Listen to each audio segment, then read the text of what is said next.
वैसे तो दोस्तों भारतीय इतिहास ऐसी अनेकों वीर गाथाओं से भरा पड़ा है जिसे सुनकर आज के जमाने में यकीन करना मुश्किल हो जाता है।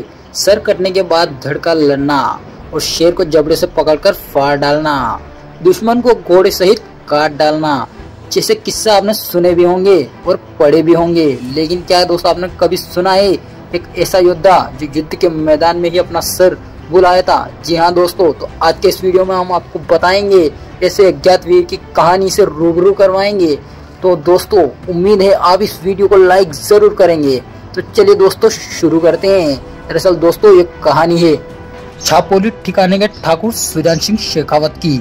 जब 22 साल के सुजान सिंह बारात लेकर ब्याह करने निकले थे, दुल्हन की मांग भरी थी, अपनी कुलदेवी को प्रणाम किया और फिर अपनी नई नवेली दुल्हन के साथ अपनी रियासत की तरफ विदा हुई ही थी कि तभी एक संदेशवाहक आया और सुजान सिंह से बोला, कुल में है तो जान सुजान, फौज देवरे आई। 22 वर्ष के सुजान सिंह कुछ समझे नहीं और अपने सरदारों की ओर देखा। किसकी फौज किस मंदिर पर आई है? सरदारों ने कहा, हुकुम दाराफ खान के नेतृत्व में औरंगजेब की फौज ने खंडेला गांव के बाहर डेरा जमा लिया है।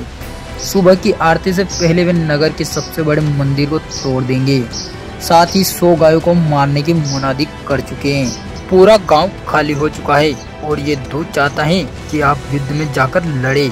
पर बारात में आए बड़े बुजुर्गों ने इस बात को अनसुना करके बारात को आगे बढ़ा दिया। तभी संदेशवाहक ने पीछे से कहा, अरे अब वीर शेखा जी की धरती पर राजपूत बचे ही कहाँ है? यह बात सुनते ही राजपूतों के कदम रुक से गए।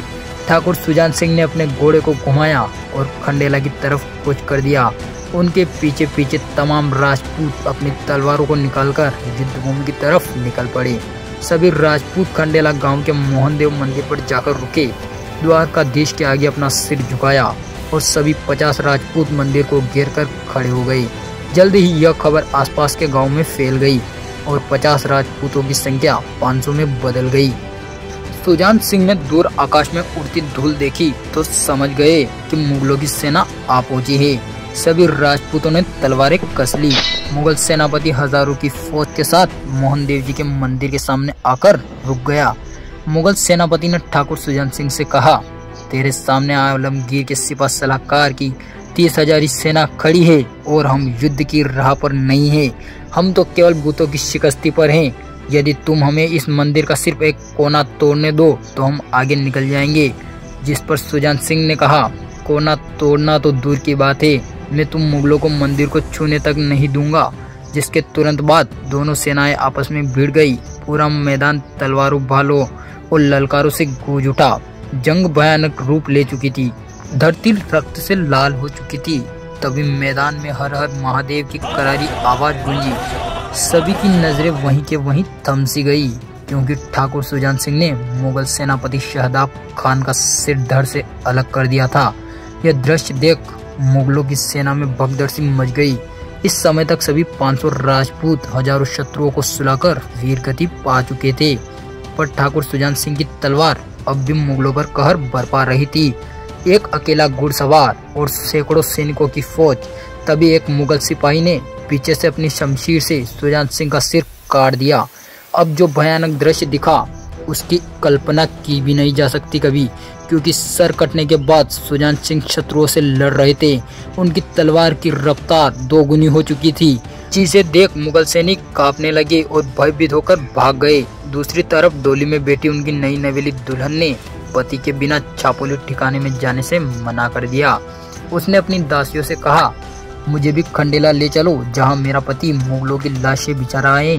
ठाकुराइन के हट के आगे पूरा खेमा खंडेला की तरफ निकल पड़ा, पर ये सभी मात्र 10 कोस आगे निकले ही थे कि तभी सामने से घुड़सवार आता हुआ दिखाई दिया। ठाकुराइन ने अपना जत्था रुकवाया और अकेले घुड़सवार की तरफ दौड़ पड़ी और जोर से चीख पड़ी, ये तो हमारे ठाकुर साहब है, लेकिन ये क्या, हाथ में खून से सनी तलवार। हाँ, शायद जीत की खुशी में तलवार लहरा रहे होंगे। दासियों ने कहा, ठाकुराइन ये सब छोड़ो, ठाकुर साहब अपना सिर कहाँ छोड़ आए हैं। मेहंदी लगे हाथों से ठाकुराइन ने घोड़े की लगाम पकड़ी और बोली, अरे मेरे स्वामी, ये क्या कराए, अपना मस्तक ही रणभूमि में छोड़ आए। सब यह दृश्य देखकर चौंक गए। छापोली ठिकाने के ठाकुर सुजान सिंह शेखावत घोड़े पर सवार थे, लेकिन उनके धड़ के ऊपर उनका शीश नहीं था। आज भी खंडेला शहर के उत्तर में वीर राजपूत की छतरी बनी हुई है और साथ ही उनकी पत्नी की सती मां ठकरानी शाह के नाम से छतरी है। दोस्तों, वीडियो आपको कैसा लगा हमें कमेंट बॉक्स में जरूर बताएं और वीडियो को लाइक जरूर करें। और अगर आपने अभी तक चैनल को सब्सक्राइब नहीं किया है तो चैनल को सब्सक्राइब कर लीजिएगा। दोस्तों धन्यवाद, मिलते हैं अगले वीडियो में, तब तक के लिए बाय, अपना ख्याल रखिएगा।